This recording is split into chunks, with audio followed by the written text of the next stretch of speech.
ఉపరాష్ట్రపతి ఎన్నికకు బీఆర్ఎస్ దూరంగా ఉంటామనటం విడ్డూరంగా ఉందన్నారు ఎంపీ చామల కిరణ్. ప్రజాస్వామ్యంపై అవగాహన ఉన్న తెలంగాణ వ్యక్తికి బీఆర్ఎస్ ఓటు వేయకపోవడం బాధాకరమన్నారు.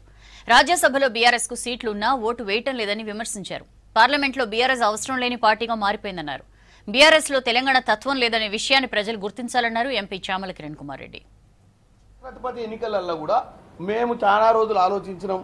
ఇక మాకు అర్థమైంది, మేము వేయకపోతేనే మంచిది, వేయాలంటే ఎవడు మంచోడు లేడు, ఆ నోటా ఉంటే నోటాకి ఎద్దుం కానీ నోటా లేదట, నోటా లేదు కాబట్టి మా వాటా లేదంటుండే ఆయన.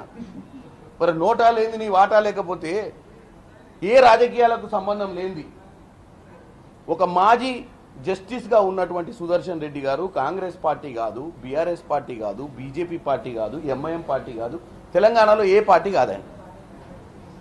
ఆయనకున్న అర్హత తెలంగాణ బిడ్డ. మనం అందరం గొప్పగా మాట్లాడుకోవాలంటే ఆయన ఒక జస్టిస్, రిటైర్డ్ జడ్జ్ సుప్రీంకోర్టులో ఉండడమే మనందరికి గర్వకారణం.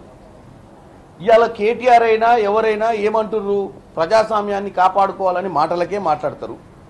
రాజ్యాంగాన్ని ప్రజాస్వామ్యాన్ని కాపాడాలనుకున్నప్పుడు ఈ రెండింటిని కాపాడే శక్తి, ఈ రెండింటి గురించి అవగాహన ఉన్న వ్యక్తి సుదర్శన్ రెడ్డి. ఎందుకంటే చదువుకున్నోడు, చట్టాలు తెలిసినోడు.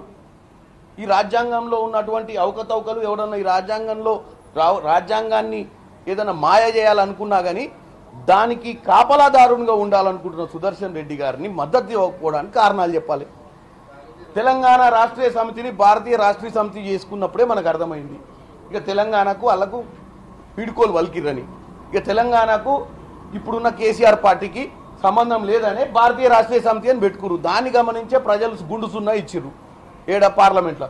ఇప్పుడు లోక్సభలో గుండు సున్నా ఉంది, ఓట్లేని ఓట్లేడు. లోక్సభలో ఉన్న ముగ్గురు రాజ్యసభలో కూడా మేము ఏతలేమంటే అర్థం చేసుకోండి వీళ్ళకి రాజకీయాలతో సంబంధం ఉందా.